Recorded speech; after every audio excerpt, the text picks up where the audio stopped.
Let's take a look at some of the new airplanes that are in RealFlight Evolution. It's quite a long list, so this video will only cover the first few of them. First off, I've got the Carbon Z Cessna 150T. This is a tail dragger variation on the Cessna 150. The version that's on screen right now has a 6-cell battery in it. Let me close the nav guides and get them out of our way, which means it's ridiculously overpowered and can basically go straight up all day long. Now, a real Cessna 150 can't do that, but it's still a fun thing to do at the field. And you can always put a 4-cell battery in this airplane to get more reasonable, realistic performance. I really enjoy flying this airplane. It presents really well. It has a lot of wing area and flies lightly. It's honestly a lot of fun to fly some sort of semi-precision aerobatics with. It doesn't have the upline strength of like a pattern plane or an IMAC plane, but it still draws nice lines in the sky. It's much harder to fly precisely when you're talking into a microphone, by the way. I'm not claiming to be the best pilot in the world, but I find myself over-rotating my roles as a result of dividing my attention. In any case, the Cessna 150 is a lot of fun to do shoot touch and goes with, too, because those big Tundra tires, it'll take off and land from nearly any surface really effectively. It has flaps. I'm not using them right now because it's so lightly loaded that I don't really need to, but I'll deploy them for the next takeoff. Drop some half flap here, and off we go for takeoff. Just a big, easy to fly airplane, super friendly all the time. Let's drop in full landing flap, pull the power out, and watch it come down.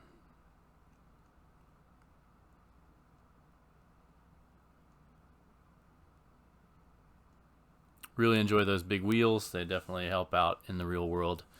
Next up, we've got the Cirrus. The E-flite Cirrus has been updated since we first put it in real flight, and so we've included that updated version. I'm going to fly it on 3 cells because I find it to be a little more scale that way, at least to start with. It's now in a red trim scheme. Flies great. Really looks like a real aircraft. Once again, as with most models, jumps off the runway a little faster than the real deal, but that long tapered wing just looks great in the air. Drop some flap in, bring it around for final. Probably need to hold a little power in on this approach. I don't know this airplane as well as I know some of the others in the simulator, so bear with me as we work on setting up this approach. Oh, a little bit of an arrival there, but hey. I had the blue Cirrus in my hangar for a long time, and it was one that went to the field with me a lot because it was just so much fun to shoot touch and goes with.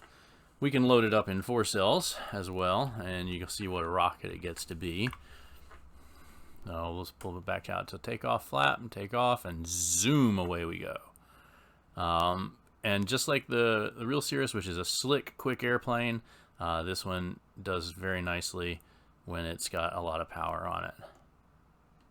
And we'll come by for a fast pass and then get the next aircraft.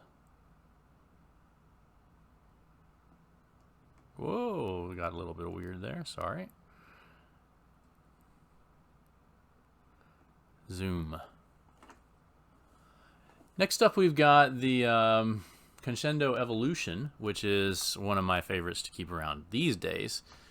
I find that it's really amazing that I can purchase a high-powered, high-speed glider of this performance for a couple $100 and change.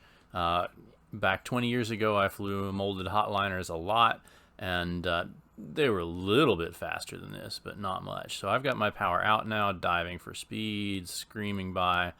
I've raced P-51s at the field, and then had somebody ask me, do you have 3 cells or 4 cells in there?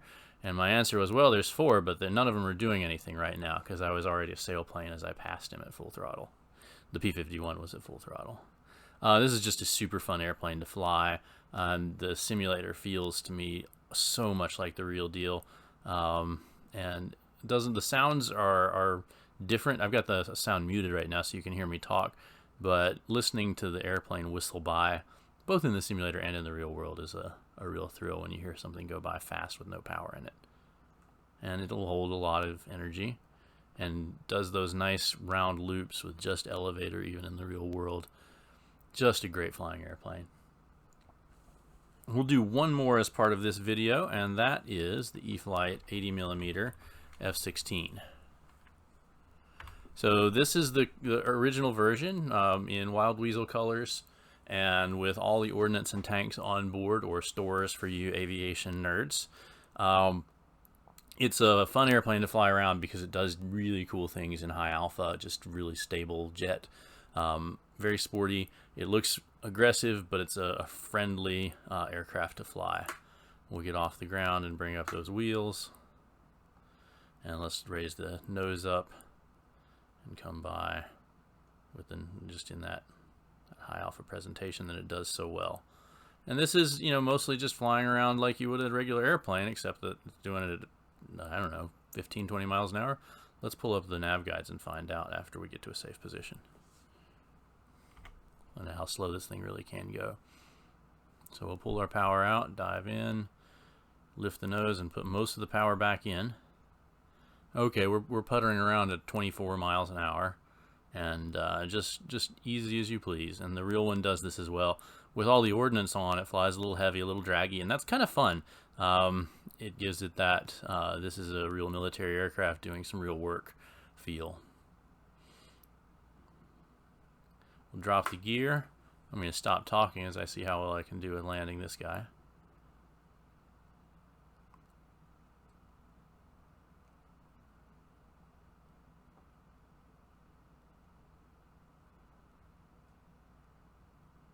There we go, F-16 landing. And this does have thrust reversing, so I can pump up the throttle and press the button and stop the aircraft more quickly. Alright, well that is the first several of the aircraft in RealFlight Evolution, part 1 of my All the New Aircraft series. It's a bunch of aircraft, so come back for the other sections. Thanks so much.